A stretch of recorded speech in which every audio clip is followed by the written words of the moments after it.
We continue to honor our state universities. I have Kent State flag on today, tie on today, and our son-in-law Nick graduated from Kent State, and John, you said your father-in-law graduated from Kent State as well. So to all the Kent State alumni out there, we honor you today. Think of Kent State.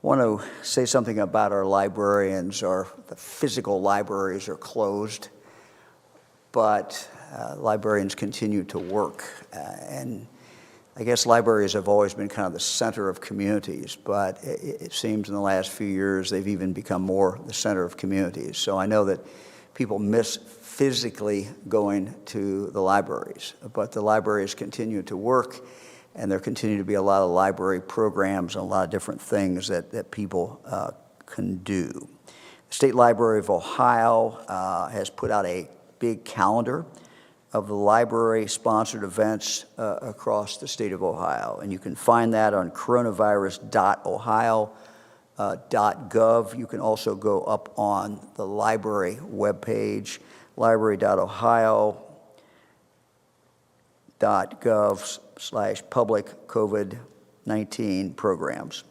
Again, library.ohio.gov/public COVID-19 programs. Let me talk a little bit now about the SNAP program and bringing you an update. Ohioans enrolled in the Supplemental Nutritional Assistance Program, better known as SNAP, will soon receive additional support to help them during the pandemic.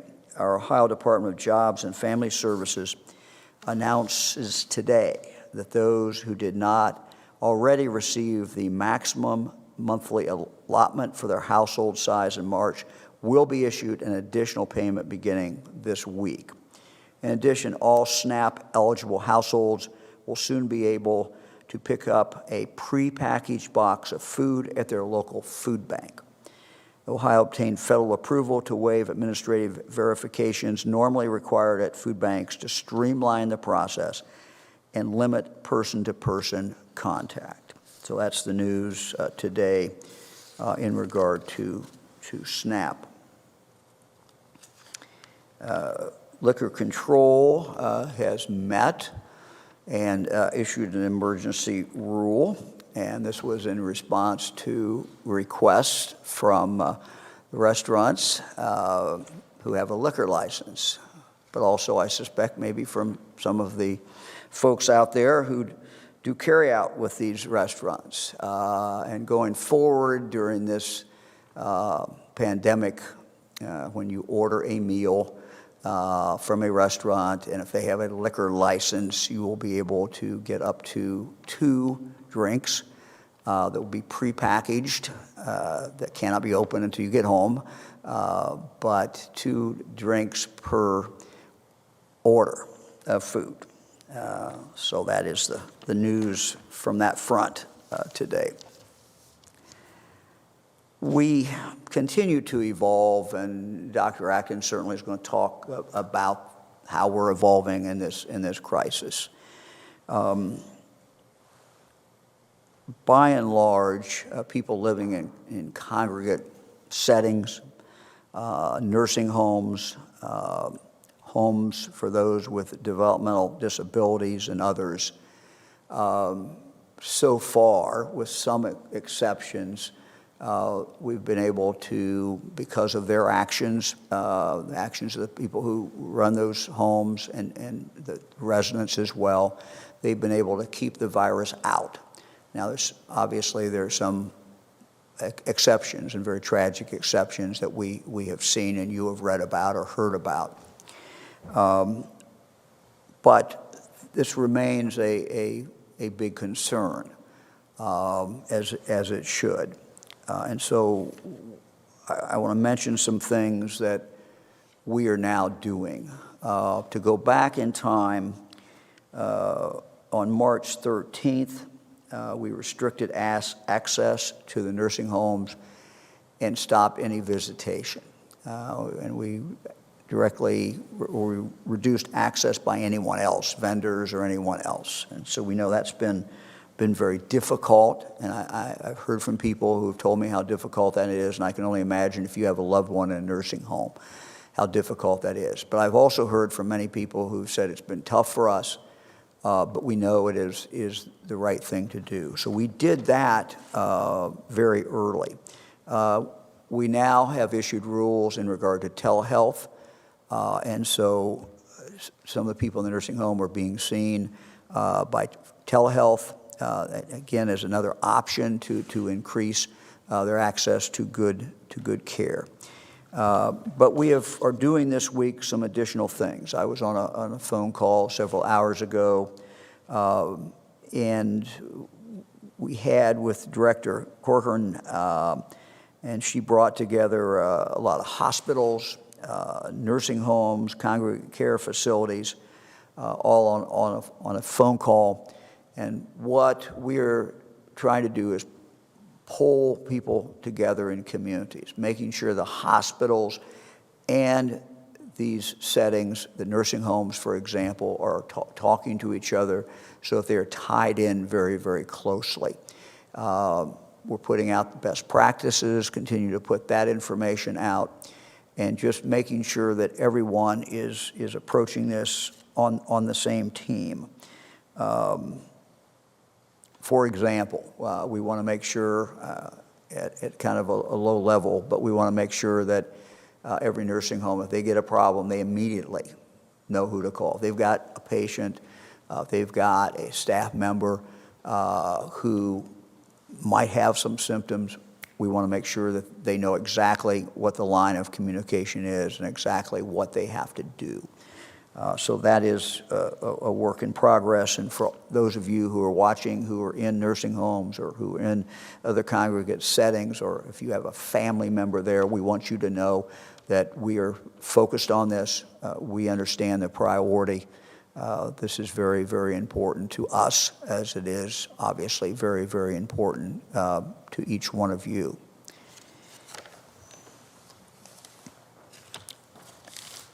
Another thing that we have done in this regard is the Director of Aging, Rochelle McElroy, put out guidance on case management and community support for aging and developmental disabilities community.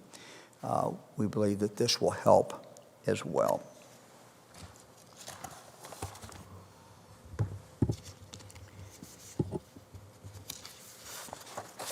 Yesterday I talked a little bit about Ohio's prisons.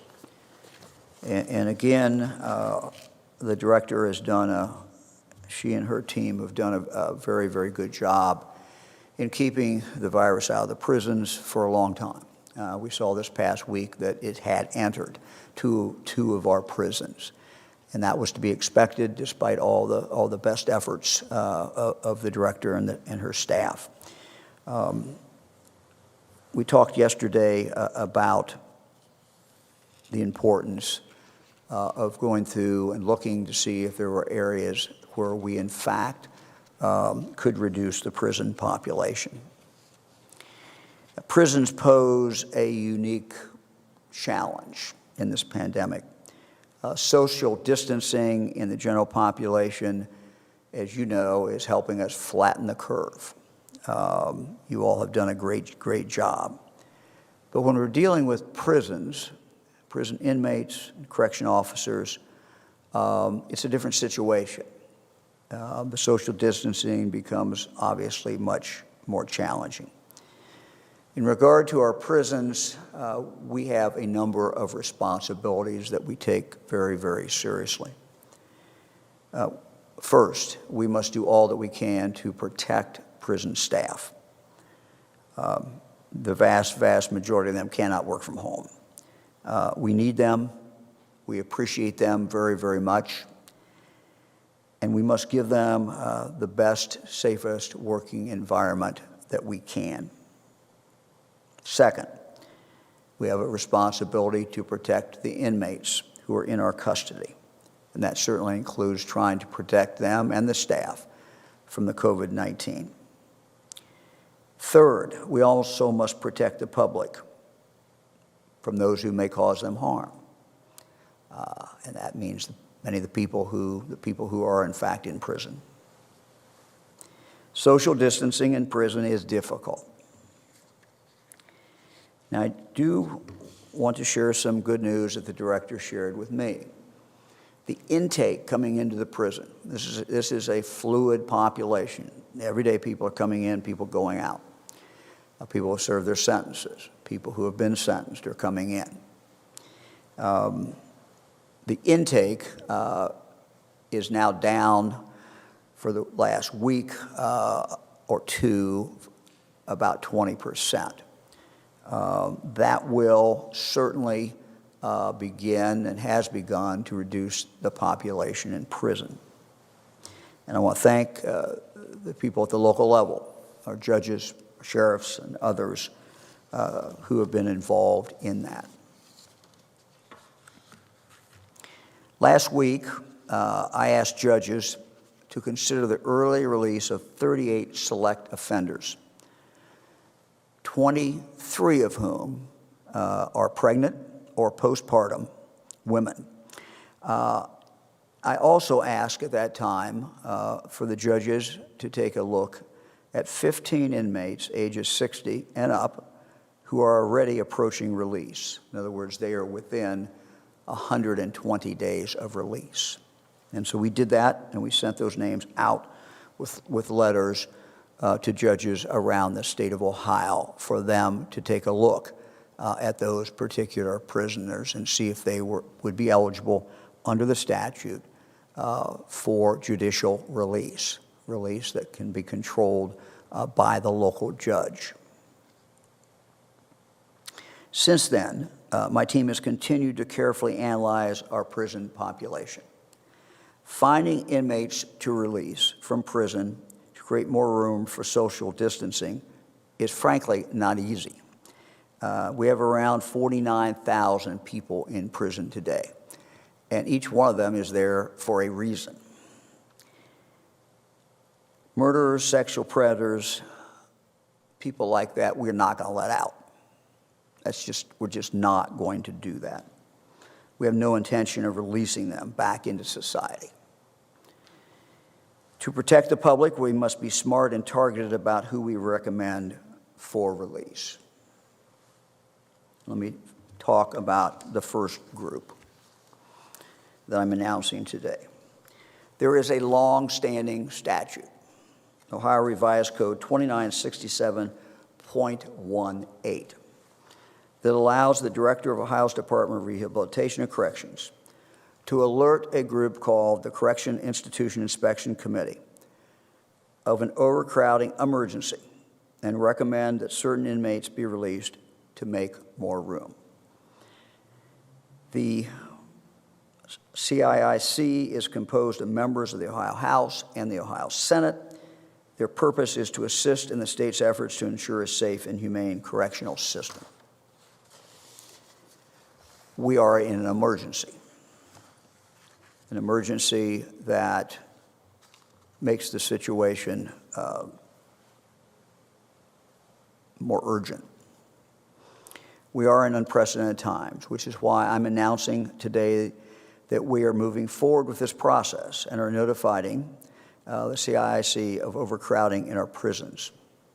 To help relieve the situation, we believe that there are specific inmates who are already scheduled, already have a release date within the next 90 days.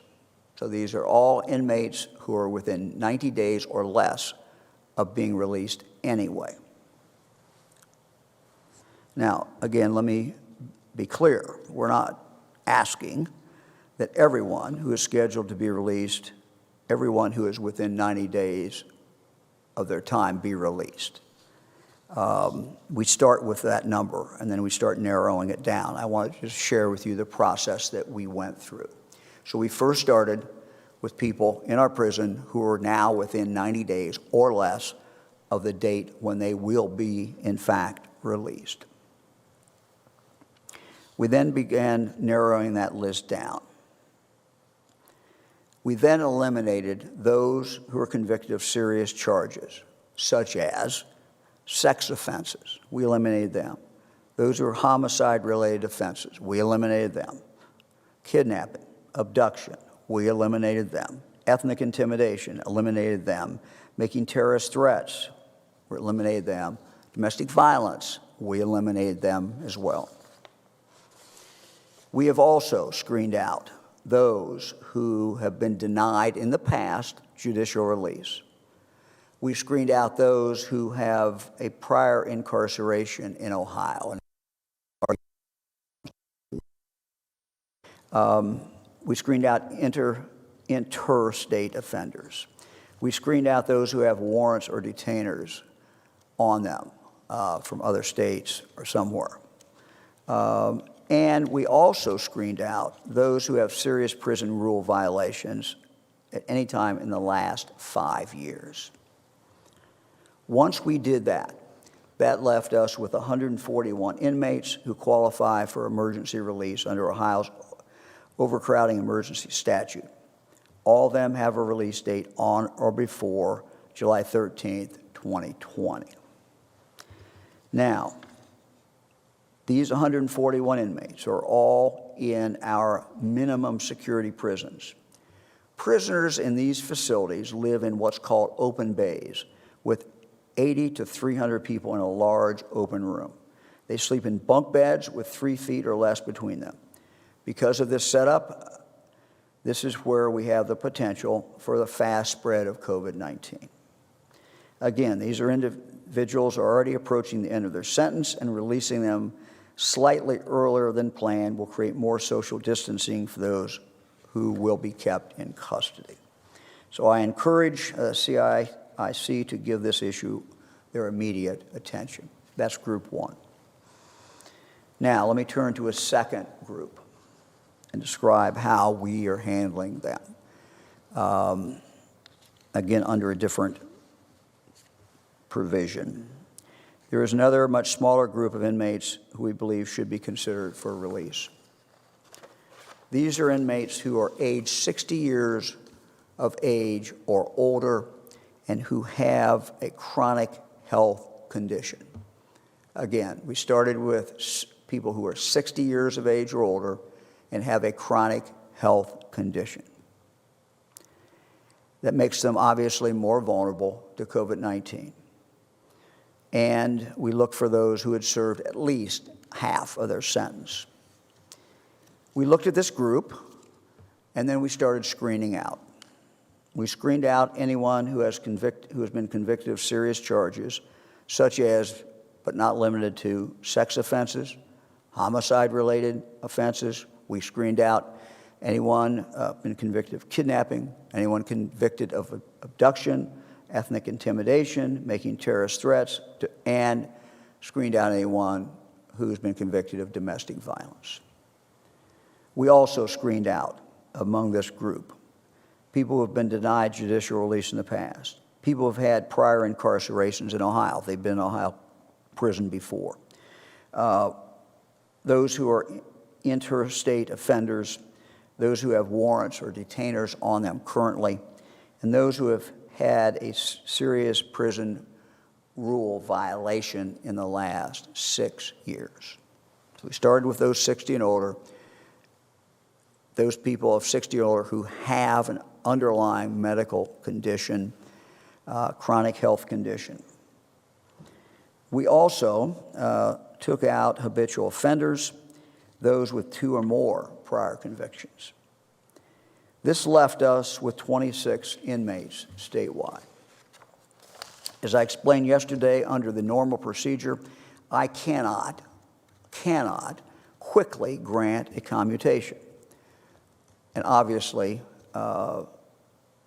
this needs to be done quickly. Under the law, we must give prosecutors, judges, and victims notice of at least 60 days, and that makes sense. And that's after all the paperwork has been filed. Because of these individuals' medical vulnerability, the fact that some would not qualify for judicial release, and the need to consider these cases quickly, I'm taking the following action. We are asking judges and prosecutors across Ohio who are associated with these individuals to waive the 60-day notice so that they can take these cases directly, so that we can take these cases directly to the parole board. This will be a decision then made locally by the judge, by the prosecutor. The parole board is prepared to meet starting this Friday to consider these matters. Now, in these 26 cases, it is a statutory requirement that the parole board consider and make a recommendation on each of these cases. In those cases where there are specific victims, those victims must and should receive notice, and they will be given the opportunity for their voices to be heard. After the parole board makes a recommendation on each of these 26 cases, I'll act quickly to make my decision in respect to each case. If the parole board recommends that a sentence be commuted, the parole board can also recommend, and many times does, additional conditions upon the release of that inmate. As governor, I can accept those conditions or I can add additional conditions as well. If in the future then the conditions are violated, we'll send that individual back to serve the remainder of their sentence. Overall, these are all tough decisions. We're trying to take a measured and responsible approach that protects the public, but also tries to minimize the spread of this virus in our prisons. Now, we have a list of all 160 inmates who are up for potential release, which will be made available to the press corps that's covering this afternoon, and then will be available after that to the public. Now let me ask Lieutenant Governor to give you an update on some of the things that he's been working on. Well, thank you very much, Governor. I know that one of the things I spend a lot of time on is listening to people and what's going on in their real life experiences as we go through this. And I spend a lot of time on the phone with small business owners, medium-sized business owners, even large business owners, to really understand what's happening in the economy. And then we try to respond to the things that people are telling us need to occur, or at least that they would like to occur. And some of the things that have happened along the way have been Bureau of Workers' Compensation deferrals, grace periods for property casualty, health insurance, the loan program, which was in the CARES Act for small businesses through the Payment Protection Program, and disaster relief. Some of those loans, remind you, are forgivable. Sick leave requirements, layoff alternatives, business relief for small businesses and not-for-profits, essential business dispute orders, safe workplace regulations. All of these things are really important, and they've been spread out kind of throughout our coronavirus.ohio.gov website, and we've kind of put these together one by one. But today we're announcing a collaboration, pulling together of all of those services under one roof in the Office of Small Business Relief. The Office of Small Business Relief will help coordinate the efforts and identify ways to provide support for the nearly 950,000 small businesses that are operating in Ohio. The Office of Small Business Relief will be housed in the Developmental Services Agency, where Director Lydia Mahalik and her team reside. They are uniquely qualified to handle this. We feel that they will do a fantastic job. They're going to really be there to help people navigate the recovery fund component of this for small businesses, regulatory reform issues, and other services like the Ohio Small Business Development Center and the Minority Business Assistance Centers. They run these things, and they're going to help navigate through not only the services that they normally provide, but also all of these things that have been added in the interim to help businesses navigate through this difficult period of time. And this will all be This will be at our coronavirus.ohio.gov/business help component. There's a brand new page there under that. It's easy to navigate. It's just dedicated business. And at the bottom of that, after you read through it, if your questions don't get answered, because we have frequently asked questions, the ones that they get the most, we put the answers in there to try to help make this simple for folks. But if you get through it and if your answer's not there, there's also an email address and a telephone number that you can call for additional assistance. And we hope that that will, this is, like I said, we listen to what small businesses are telling us. We listen to what people are saying they're having a hard time navigating, and we hope that this new office will help with that. Additionally, I mention every day since we started this, the number of critical businesses in healthcare, in the food supply chain, manufacturers who are trying to help us ramp up to produce PPE. They have now over 30,000 jobs at our job search website under the coronavirus.ohio.gov/job search. Over 30,000 jobs. I know a lot of folks are out of work, folks maybe who've had their plans for the spring disrupted. Please go take a look at that. See if there's something there that you might help. The plea that we get from businesses every day about trying to hire people in these essential, and I will even use the word critical, business sectors are on there, and we encourage you to go take a look at that. And I had this call, I keep getting this call from a lot of folks who I know that they're looking for certainty out there. They want to know what the future looks like, and believe us, we want to know what the future looks like too, more than we could possibly ever communicate to you. And we understand that uncertainty is a difficult place to live. And I keep getting the question, when will things get opened back up? And I want to give some what I think is helpful advice. Understand that this will not be at the point in time when we start to see the cases go down and the hospitals not be filled up as much as we expect them to be. It's not going to happen like flipping a switch.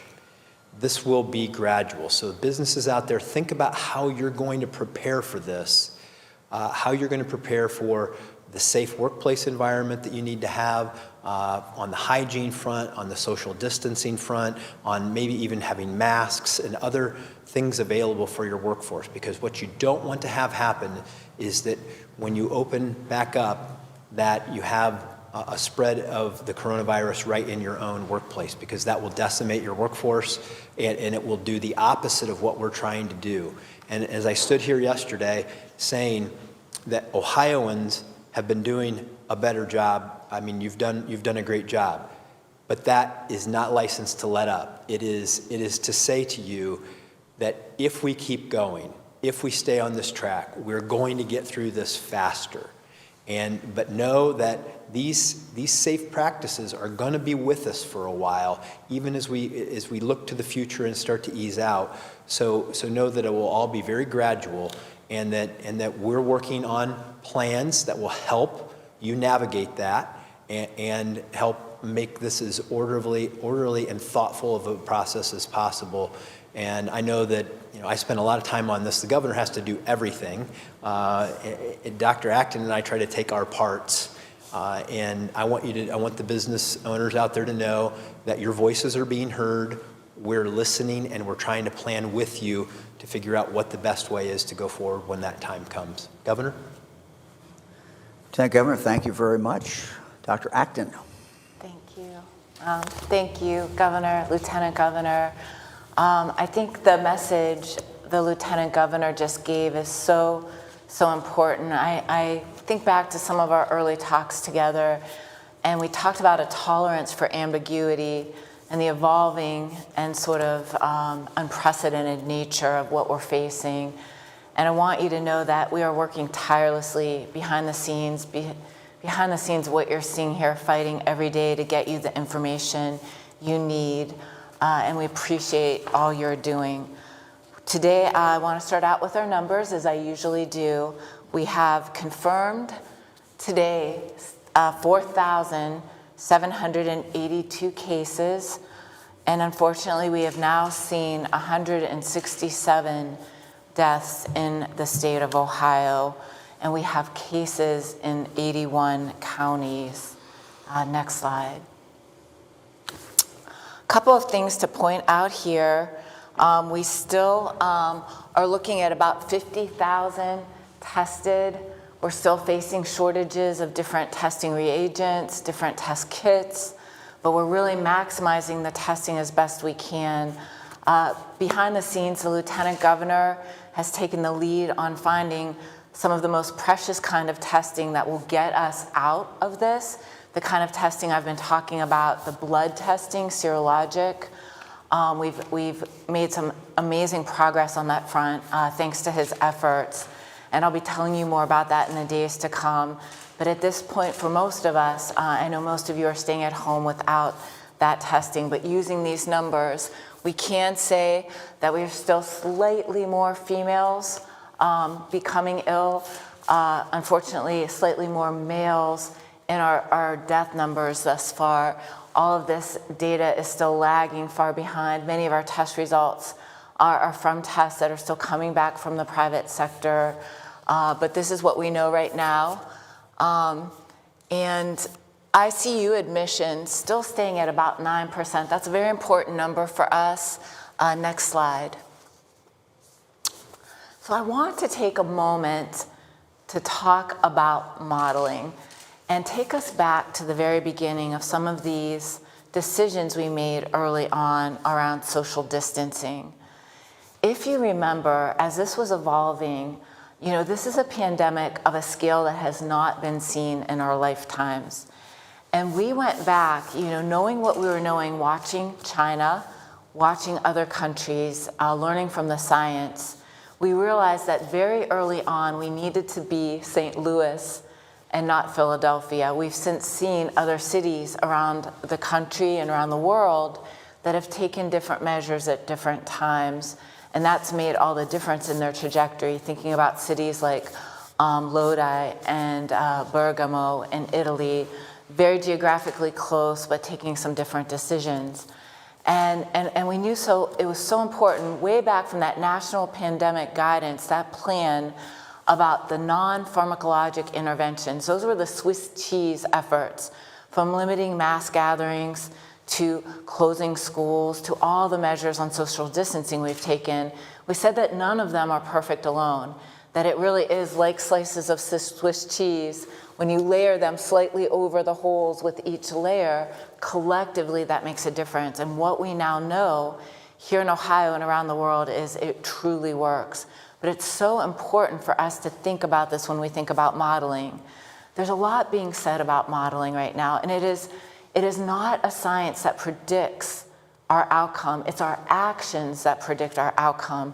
So when we made those initial decisions, modeling wasn't even available yet because there wasn't data yet to put in models. So remember that modeling is still like a weather forecast. And even weather forecasters don't use one model. They use multiple, and they take a wide range of things. And similarly, when we look at the modeling for this pandemic, we look at the most conservative worst case scenarios, and we heard some of that in our very conservative sort of Cleveland Clinic model originally.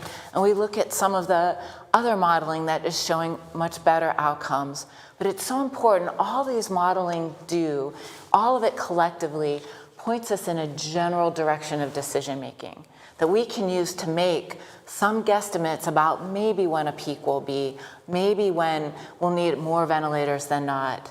But it's very, very general directional science. It's important to think about worst case scenarios because what we want to do and everything we've done is rule out the worst case. Worst case would be having to make really hard decisions about scarce resources. We know we have large shortages of things like PPE and ventilators, and we are doing everything we can to never have to make that decision. But if we don't know what a worst case is, we can't aim well and we can't prevent that. And so similarly, we look at the best case scenarios and we're very optimistic and hopeful, but we have to continue to think about worst case scenarios. So let me show you our original curve. This is an oldie but goodie. Eric's moving, if you remember, our original curve. This was before we had modeling or any numbers that could tell us exactly where we would be in the future.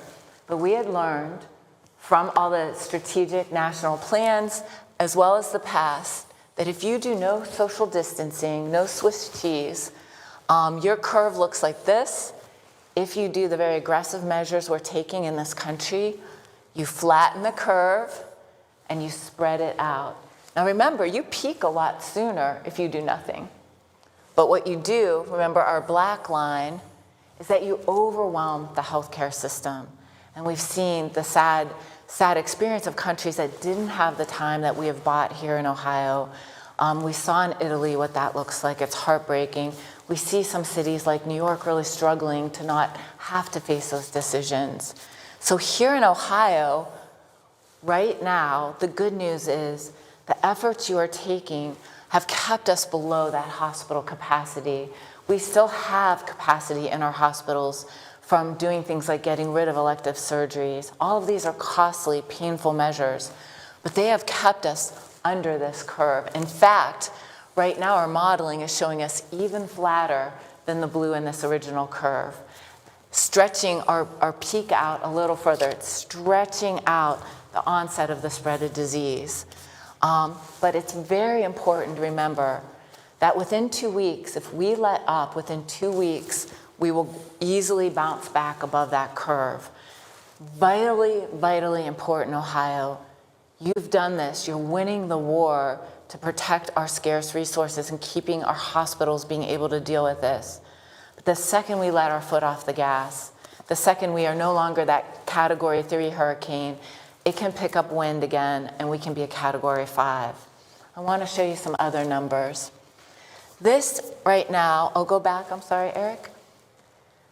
This is taking a look at the onset of our measures. We are the yellow bar, and we're looking a little bit here at some other states, New York, Michigan, the United States writ large, Ohio, where we are now, we're this yellow line. Now, it's important to know that there was already the spread of this disease before anyone took any measures. We now know that asymptomatic folks were spreading it. We know now that some areas of our country were seeded earlier than others. Certainly if you have a lot more international travel and airport, when we look like a city like Detroit, we know that they're being harder hit right now. Ohio, they're just a little ahead of us on this curve. We're lucky because we all took measures. New York, Michigan, and we did. It's really, really important to know that New York's just a little bit ahead of us on the curve. They had spread sooner in a community fashion probably than we did, but we can go back and see the same kinds of things they're seeing. So we must. This is where Ohio is. We're a little flatter in our curve right now. We're spreading it out over more time, but we can't become complacent. There's something else to look at. Next slide. So this data, this is new, this is on our website because I know it's very hard to see on TV, but we also, even within our spread in Ohio, it's not going to be perfectly even. I keep saying we're going to have hot spots and flare-ups in different parts of our states at different times. And it's so important. We have to have these measures across our state. This disease spreads so rapidly, it's so lethal. But you can see that some of these things, the governor was mentioning, prisons, nursing homes, hospice care, VA homes that we have in our state, psych hospitals, places where people have to be close together for various reasons, are more at risk. They have more vulnerable populations. And you'll see some of that, and that's why it's so important that we are not spreading this disease, we're not spreading it to the workers in these settings who have to go in and come home. So everything we're doing is helping protect our most vulnerable, but we're starting to be able to see some hot spots, some flares that come with cases up near Detroit, around some nursing home issues we faced, around a prison, around some nursing homes in Youngstown. These are hot spots that'll flare up, they'll recede, they can flare up again. That's why we're building a hospital system alongside our nursing home partners to be able to triage the best help and resources wherever those flare-ups occur in our state. We're rushing PPE that we have to places that need it more. We'll be able to move ventilators to hospitals that need it more, and we'll be able to triage people if a hospital is reaching a capacity to a nearby hospital. All of that is the planning time that you helped us buy. Next slide. So we right now are this blue line in Ohio. Please, Ohioans, we've got a couple hard weeks ahead of us. It is the social distancing that we're doing. It is the sacrifices that we are making in our businesses, and they are painful sacrifices. We have hospitals that do a lot of elective surgeries that aren't getting the income that they would normally get. There's no business untouched right now. And we've got to know that the sacrifices we are making do not let up. They have to be worth it. If we let up, we will change our trajectory and look more like that original yellow curve. Next slide. I wanted to say a little bit, people ask a lot about ventilators, and we don't have accurate numbers exactly yet of every ventilator that's in our hospitals. We're getting those this week. But I want to show you what we did about the ventilators that were elsewhere in the state. We actually did an ask for all the ambulatory surgical facilities from all sorts of spots around our state where people donated information about ventilators that they can contribute to this cause. So in addition to the ventilators we're trying to purchase as a state, we have come up with 805 additional ventilators, folks who will give up their machines and we can move those to where they are needed. We found 577 anesthetic machines. We have BiPAP, CPAP, and medical ventilators. All available. I'm sorry, these are our responses, 805. So we have thousands of machines that have been donated to the cause because of work around our state. So that is a great number. Next slide. And I believe that gets us done. Two last things I'd like to say. I really want to remind you that there are issues that get worse during times like this, not least of which we've talked about the horrible, unemployment numbers and things that folks are facing. We also fear at times like this that we can see from past traumas and weather accidents and things that there can be upticks of violence, and especially domestic violence. We mentioned this briefly before, but I want to remind people that you can ask for help. There is help available if you're experiencing anything like that, from domestic violence, human trafficking, child abuse, or elder abuse. We have hotlines on our website to help. coronavirus.ohio.gov. There is the Ohio Sexual Violence Helpline, 844-OHIO-HELP, and that'll be on our website. The National Domestic Violence Hotline, and you can actually text for help. Love is to 22522. Love is. And it's really important. I know there's a lot of times that people can feel isolated, but if you are experiencing something and you need help, reach out to your provider, reach out to one of these resources. We want to help you. So thank you so much, Ohio. Keep up the good work. You are winning the war. We are helping our hospitals. We are staying below that line. Don't let up now. Thank you. Dr. Acton, thank you very much. And we'll take a question. Mr. Oddie is first. Jim Oddie from WHIO-TV. Thank you, Governor, for doing this. Best case scenario, what would be the timeline that we would start to see some of those inmates make their way out? And secondly, do you have a thought about how the parole board may be able to get those people into a good situation when they leave the facility? Usually that takes a lot of time. What do you think? Thank you. Jim, the second question, I'm sorry, I didn't get the second question, Jim. When they leave, where do they go? Prison? Yes, when they're released, where do they go and who makes sure that that's a good place? Yeah, and that's something that, the director and her team will ensure. We're not dumping anybody out. Last week we talked about the pregnant women, women who had just recently had children, and I've been assured that each one of them, there's a plan. There's a plan in place. There's a place for them to go, and that would be true again, with these individuals as well. So we would not dump these individuals out. Another thing that we would also be announcing, depending on where this person was coming from, in regard to if they were in a prison or an area that had the COVID-19, there'd have to be some arrangement to deal with that as well. So that would be something that we will announce in a few days, generally, how we will handle that. You had a quick question about timetable. I'll follow up for that. When would this happen? Well, I'm sorry. When would what? I just missed the question. I apologize. My question, I'm with ABC6. This is Tara Morgan. My question is your thoughts on antibody testing. Governor Cuomo had talked about it this morning in New York, developing the test and working with the FDA. What does that look like here in Ohio? Well, it certainly will be very, very helpful. We know that. I'm going to let the doctor respond to that. Okay. So antibody testing, and the FDA recently approved that, and I'm actually going to let the Lieutenant Governor share some information about this as well, because he's sort of the hero in helping us work to procure it. But antibodies will be what's formed in our bodies as we fight off this infection. We know that there is some immunity that builds up, and that immunity can be detected. It's through a serologic blood test, actually a finger prick test, which will be amazing, similarly to giving glucose in a sugar diabetes check. And that will let us know that you have had the disease and have fought it off.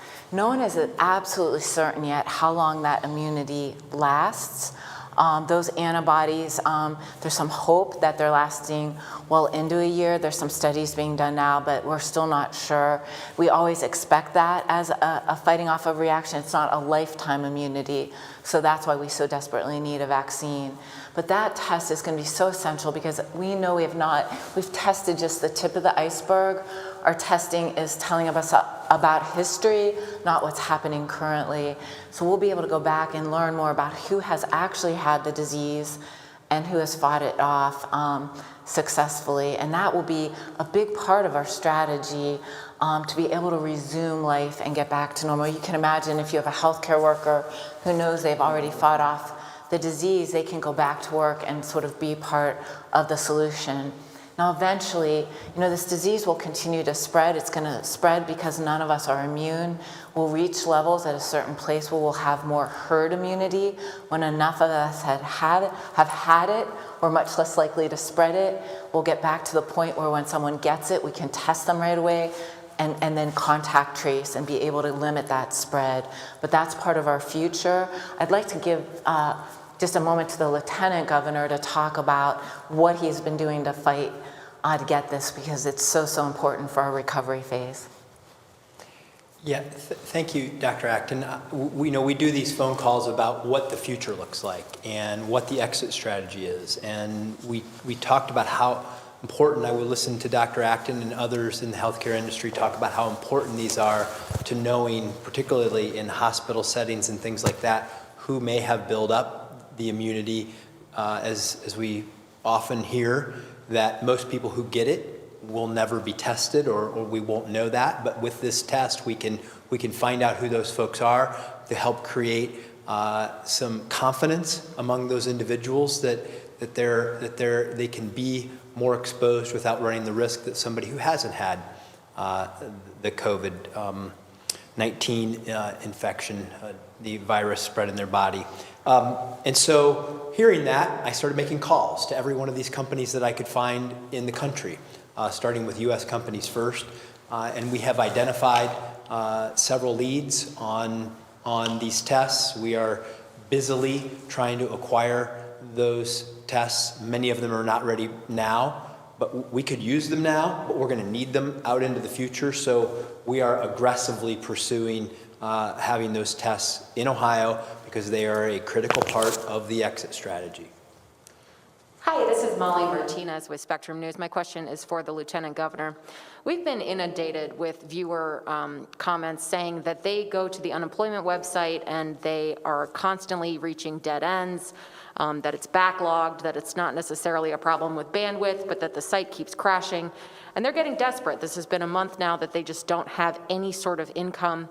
What would you say to those people who every day are trying to get past this system and can't make any headway? Well, I can tell you this. First of all, that frustrates me too. I think it frustrates all of us when we can't deliver something that we know somebody needs. And every single day, I'm on the phone with the team over at ODJFS that's working on that. We're constantly talking with them about their strategy. I was just looking through the numbers. When they come out on Thursday, you're going to see that they are processing a record number. There's no time in history that's ever even come close to the amount of unemployment claims that they're processing right now. But we still know that doesn't mean that everybody has a great experience. So what I can say to them right now is that, one, their benefits will be backdated to the point that they were eligible. So even if they are not getting through immediately, that they are backdated to the point they're eligible, so they won't lose any benefits because of the technology challenges. That we continue to upgrade. They're now currently 829 employees. They've added over 500 employees, I think it is, since we started with this. They've added 20 times the capacity to the servers. It is sort of maxed out in that area. That runs 24 hours a day. So going through during peak hours, maybe you want to choose a different time. Is there another time that would be better? Well, it's usually the times that are peak are in the mornings and the afternoons. You tend to see peak hours during them according to the latest data that I have. I'm just looking through this to make sure that I can give you as complete of an answer as possible. There have been $114 million, over $114 million have already been paid out since this started to over 180,000 people. So that's processing as fast as they can validate someone's eligibility. And so the team is building out capacity. I will have a more complete update on Thursday when the unemployment numbers come out. But we hear your frustration. We are pushing the system to build capacity, to train the people that they need to come in and do this. I'll have more on that on Thursday, but please let everybody know they will get their benefits as soon as they're from the date they were eligible for them coming through. And we apologize that it is not better, but it is getting better. And I share the frustration and the sense of urgency that they have. Thank you. Hi, this is Jessie Balmer with the Cincinnati Enquirer. I guess given the weather forecast-like nature of modeling, how will we know when we've reached the peak?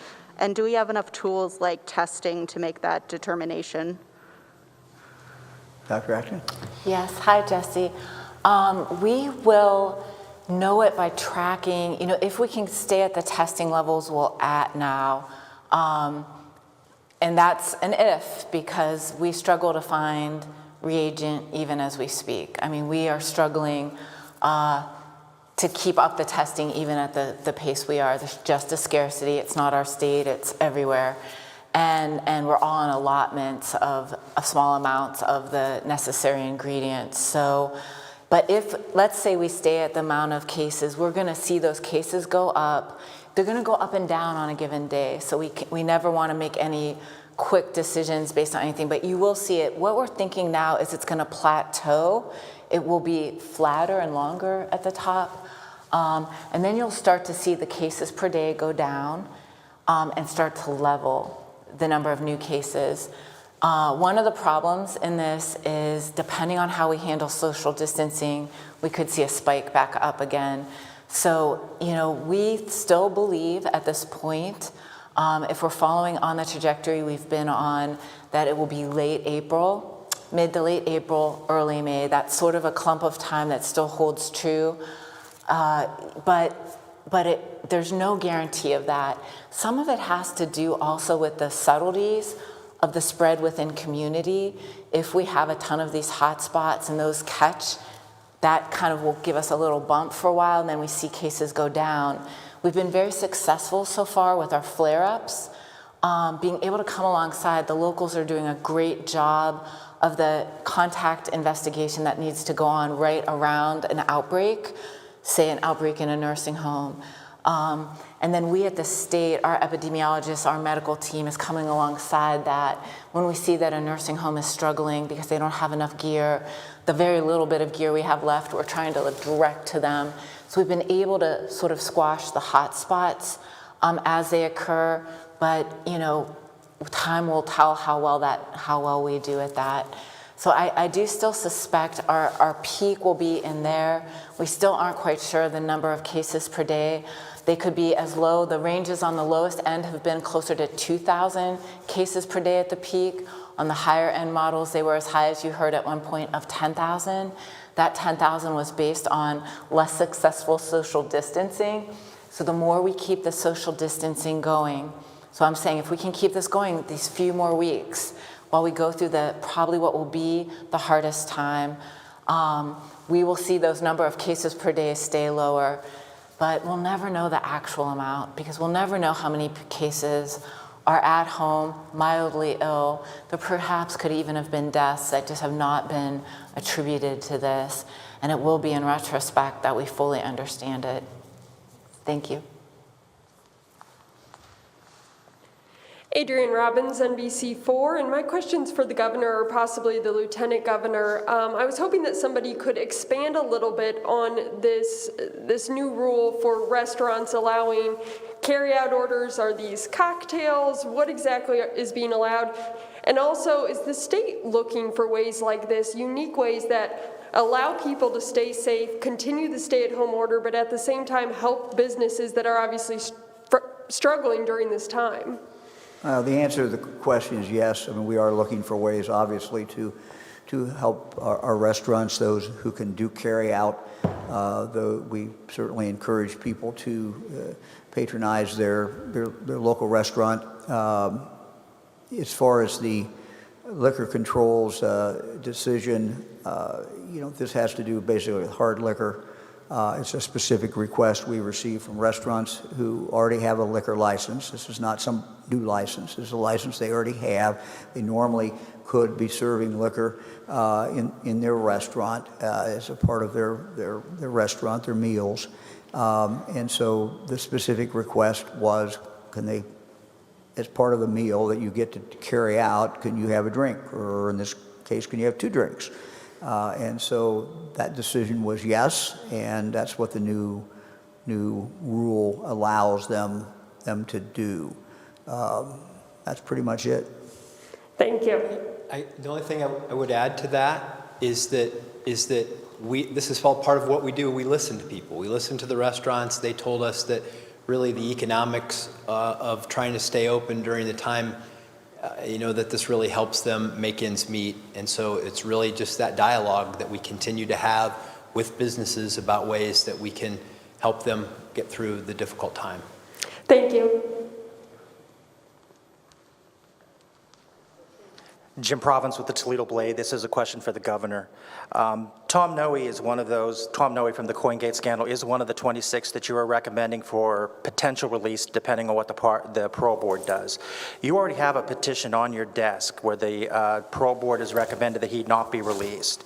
Can you tell me how this new process would be different from that process and how much of a role the coronavirus itself has to play in that final decision? Sure. So we started by looking, and I went through the process, I won't go through it again, but we started looking at people 60 years of age who had a medical problem. And the whole idea was, look, these are the most vulnerable if they get the coronavirus. These are the people most likely to have a very serious medical situation or to die. So we started screening them out. And then we, superimposed some qualification on that. We're not going to let rapists out, murderers out, and we went through a list that I read of people. So we went through all that process, and we came up with 26 names. Frankly, I would have thought it would have been more, but that's what we ended up with, is 26 people who qualified. Each one of those has to have has to go through a process. Noe had already gone through the process, as you know. This was before I became governor. The parole board had met, recommended, did not have a favorable recommendation to Governor Kasich. Nothing's really happened on that. I've not taken any action on that. So it seemed to me that what we should do is treat all these 26 the same, and that is send them all to the parole board and ask the parole board to look at them, make a recommendation, come back. If they do have a recommendation for release, the parole board, we're asking the parole board will come back with conditions. And so those of the 26 that come back to me with a favorable recommendation, we will look at it. I mean, we'll look at all of them, but obviously the ones that come back with a favorable recommendation, we're going to look at, see if the conditions are, if we want to add any additional conditions, and then take an action. So Noe's different only in the sense that he'd already gone through that process, but he has not gone through that process recently. And so it just seemed to me fair to everybody to treat everybody the same in that group. Send them off to the parole board, see what the parole board does, and see where we go in the process from there. And how much of a role does the coronavirus situation play in that decision? Does it become the predominant factor? Well, I don't think we would, we wouldn't have done this without the coronavirus, frankly. I mean, I don't think that, I wouldn't have gone like this probably. I mean, it's a logical thing. It's not illogical without the coronavirus. You could have looked at the situation in prison and you could have decided, well, this is a way to decide who comes out. But we would not have done that, I don't think, without the coronavirus. So the process was, for all three groups, the group we had last week and the two groups today, those were really set in place because of the coronavirus. And we started looking at the prison and thinking, okay, well, who should come out? And how do you set that criteria?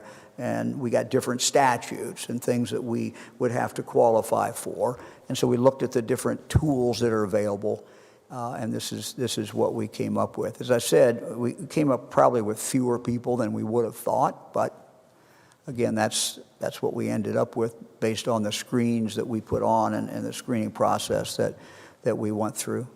Thank you.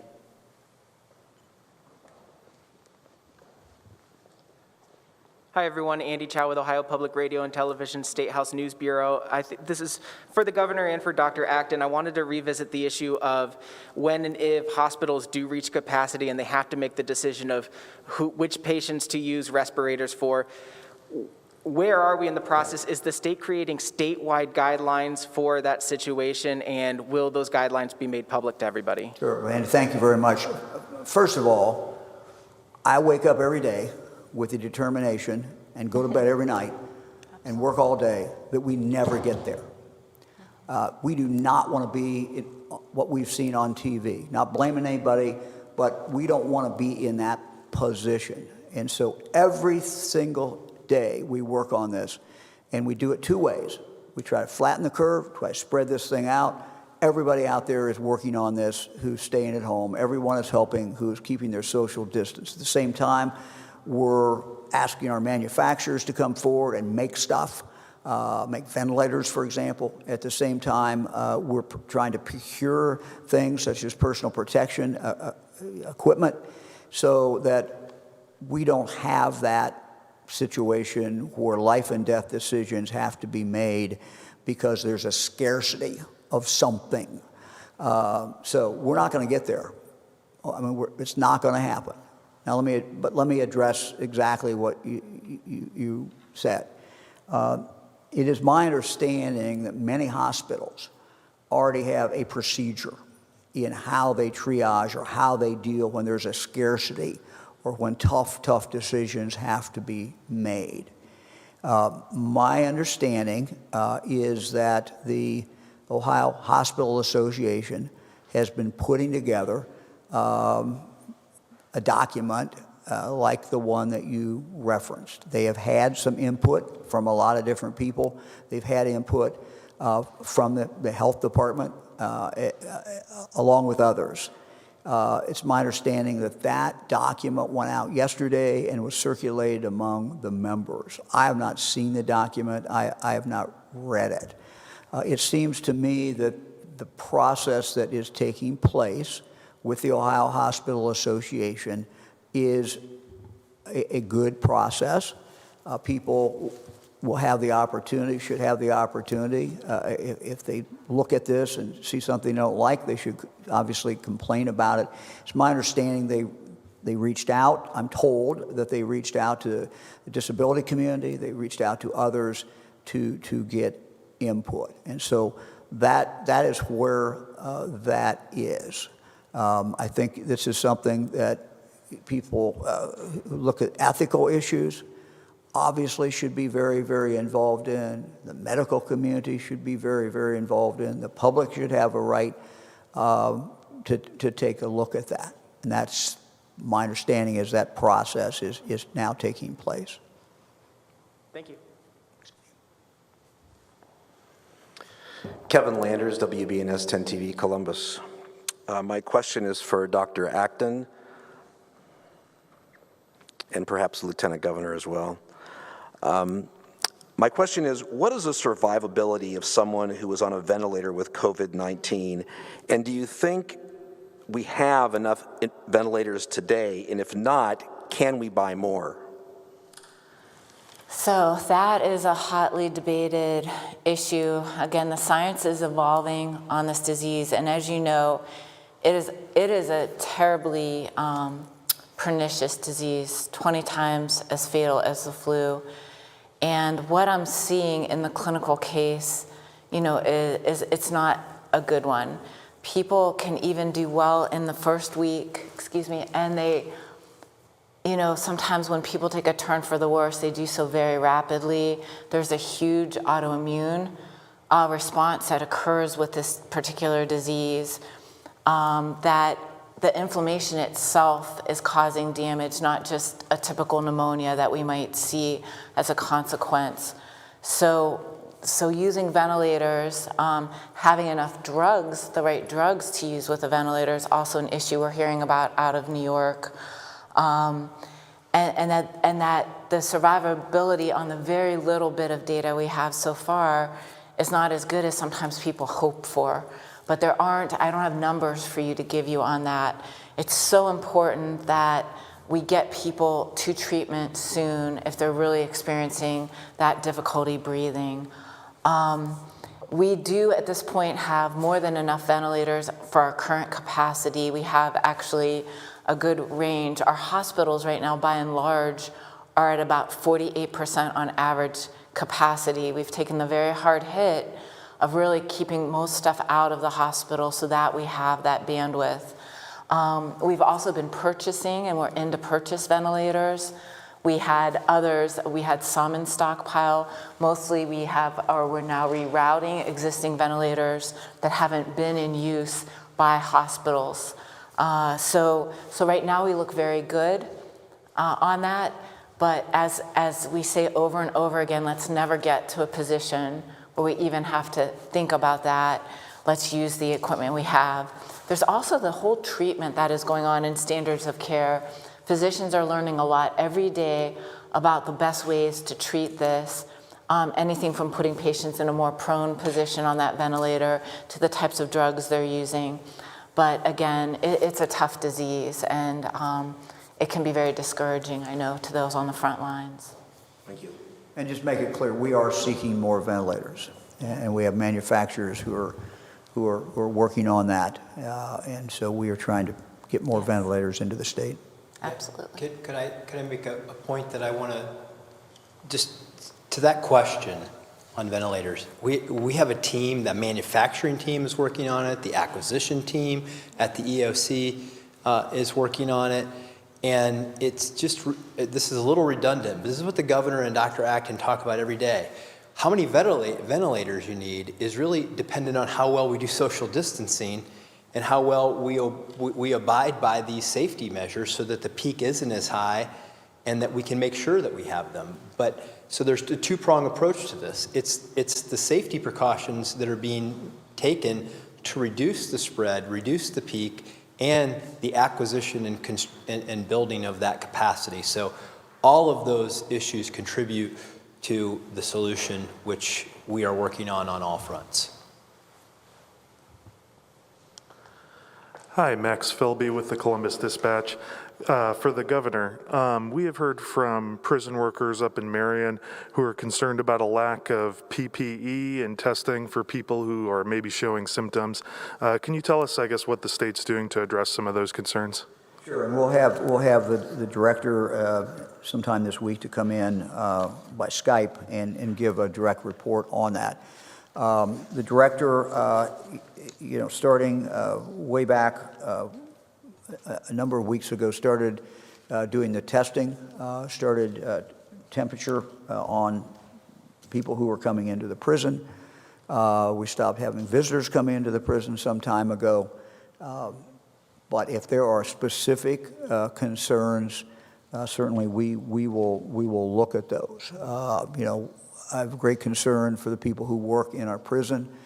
We do have COVID-19 in Marion as well as in Pickaway, and those are areas that we have a great deal of concern.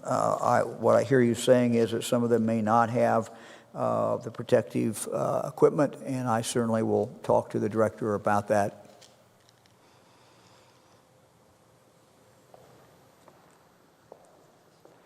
Good afternoon, Ben Schwartz from WCPO in Cincinnati. Governor DeWine, I want to ask you about the enforcement of large gatherings. Over the weekend, there was an incident in over the Rhine with a man getting arrested, and we just want to know if it's up to the cities in particular to enforce those and make arrests if deemed necessary, and if so, how you recommend cities go about that. Well, the answer is yes. Every day at 11:30, Lieutenant Governor and I, and many times Dr. Acton, are on the phone with the mayors of our major cities.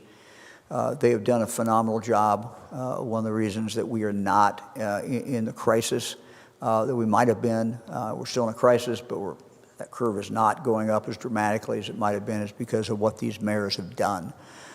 So the enforcement of that law this weekend, I shout out to the law enforcement agencies, to Prosecutor Dieters and Mayor Cranley and others who took affirmative action to deal with that.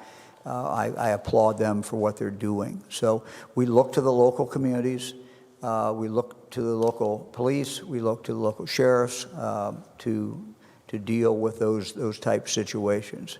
I mean, as you know, and I don't know if all our viewers know this, but it was a pretty flagrant violation. This is someone who created their own video, put it up on social media, showed that there was not distancing occurring, and post that's their problem, and it was pretty crazy. So I applaud again what all the mayors have been doing. They've been doing a good job, and the police departments around the state as well. Thank you. Hi, Governor. This is Julie Carr-Smythe at the Associated Press. I think my question's for Dr. Acton. Doctor, you had mentioned that the hospitals are at about 48% right now. Are there any cases you're seeing where people without COVID issues are afraid to go to the hospital or not getting needed hospital care? And do you have a sense for that, and what advice you would give to them? I have not, that has not been raised to me in any form. I do think it's really important. Part of our trying to keep this capacity in check is because people do need the hospital for other things. People are going to get in car accidents, they're going to have heart attacks and strokes, or a baby. And part of our keeping this hospital capacity open is for them too. So I really hope that people reach out to their provider. I know a lot of us are trying to use telemedicine or the phone as a first line. That's not always possible. And if you're having trouble and you can't find someone, or you're not being able to reach your provider, do reach out, still call and talk to your emergency room, the one that's closest to you that you would normally use. It's really important that all of us can access our healthcare system.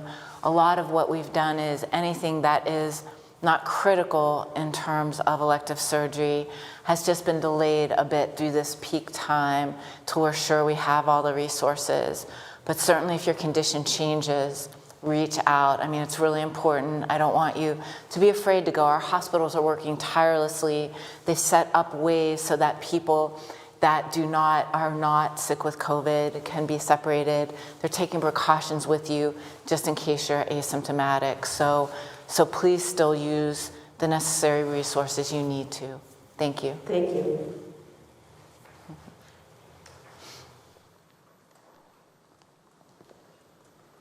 Hello, Director Acton. Hello. This is a question for Governor DeWine. Very nice match. I mean, it's watching there. Yeah. Hi, Governor DeWine.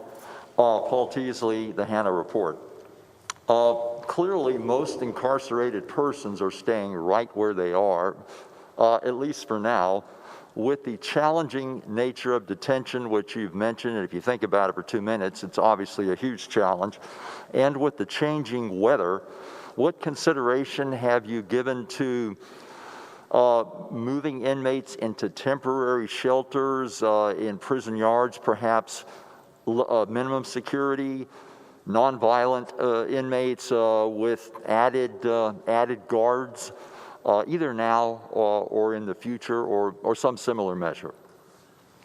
That's a decision that I would leave up to the director. The director has many, many years' experience in prisons. I'll take that issue up with her, but the management of the prison, by and large, we leave to the wardens and we leave to the director.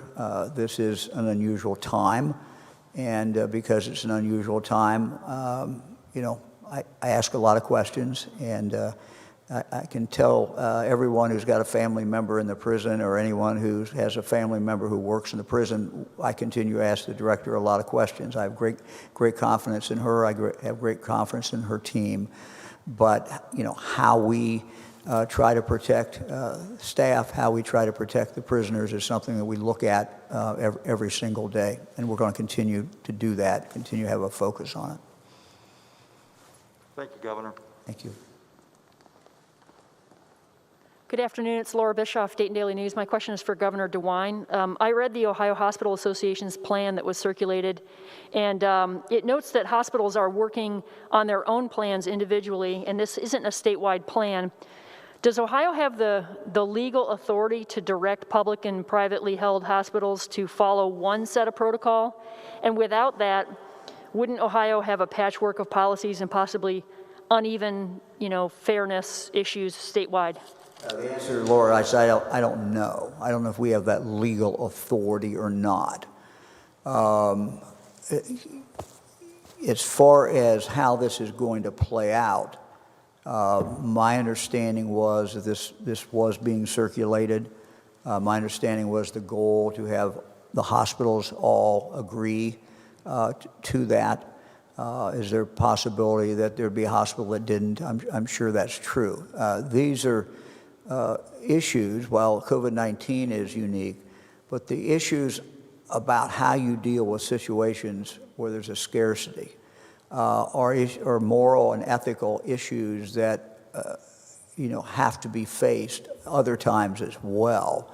And my understanding is that there's a whole body of thought developed in this area, and that many of the hospitals already have a policy in place.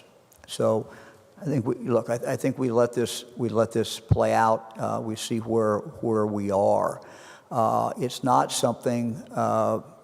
These rules are not something that should be written by politicians. These should be open to the public, for the public to be able to comment on. but these are things that should be developed by people who look at the ethics, people who understand medicine. That's how it really should be developed, in my opinion. Thank you. This is Laura Hancock from Cleveland.com. I'm told I have the last question. We hear a lot, like hourly, sometimes more, from people who are increasingly skeptical about what they're being told, frustrated by what they're not being told, such as differing predictions about the peak, what specific areas are being hardest hit, and how long we're going to be stuck at home. So we've had officials tell us that they would prefer not to share certain information because they're afraid the general public will become lax about social distancing, going out, that kind of thing. How do you weigh these factors in what you share? Well, from the very first press conference that we had about this, actually in Cleveland, we said we will tell you what we know when we know it. And I think that is what people expect of government. I think that's what they expect of me as the governor of the state of Ohio, as your governor, what they expect. What that also means, though, is sometimes we're putting information out, basically as we get it. And if you talk about the modeling, you have different models. And so you've seen us, talk about different modeling. We didn't try to suppress that. We tried to get it out. As far as the modeling, I think the most important thing for all of us to remember is we determine the way this story ends. We're the ones that are going to make that decision. It's not the modelers. The modelers try to kind of predict, but one of the big variables in the modeling is, what percentage of social distancing is in there, and what percentage of social distancing will people follow every single day. And so we write this story every single day, but putting the information out, I think it is the right thing to do. We have put out information that things look better. We put out information that you all are doing a good job. I got a few that aren't. A guy down in Cincinnati, but that we talked about in that last question, one of the questions. But by and large, Ohioans are doing a good job. We've improved it, but we also have the obligation to tell you if we don't continue to do this, it's not going to be good. So I appreciate it very much, and let me kind of wrap up here on a positive note. Ohio's home to outstanding performing arts organizations. Today I want to close with a virtual performance from the Columbus Symphony Chorus, a 120-member volunteer group that performs several times a year with the Columbus Symphony Orchestra. The chorus was scheduled to perform a concert on April 3rd. It was going to be called Songs of Comfort and Hope, but it was canceled. The planned encore from that concert was to be You'll Never Walk Alone from the musical Carousel. Members of the chorus, including our very own communications director, Lisa Peterson, put together a virtual performance of the song as a surprise to their director, Ronald Jenkins. The lyrics, walk on with hope in your heart, and you'll never walk alone, do indeed bring us comfort and hope for better days ahead. We'll close with their performance.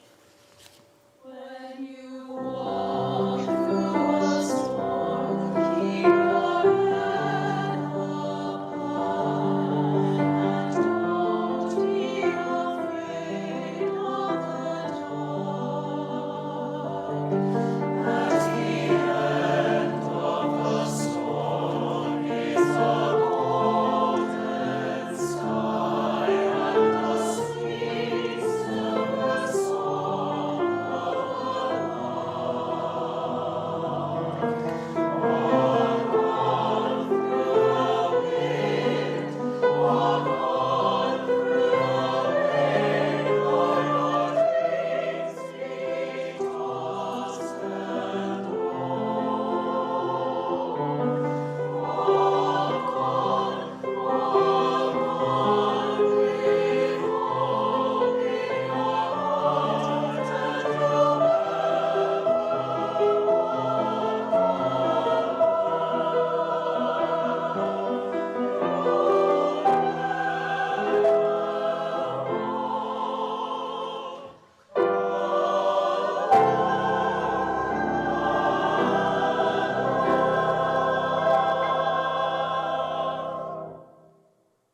thank them very much. We'll see you all tomorrow at 2 o'clock.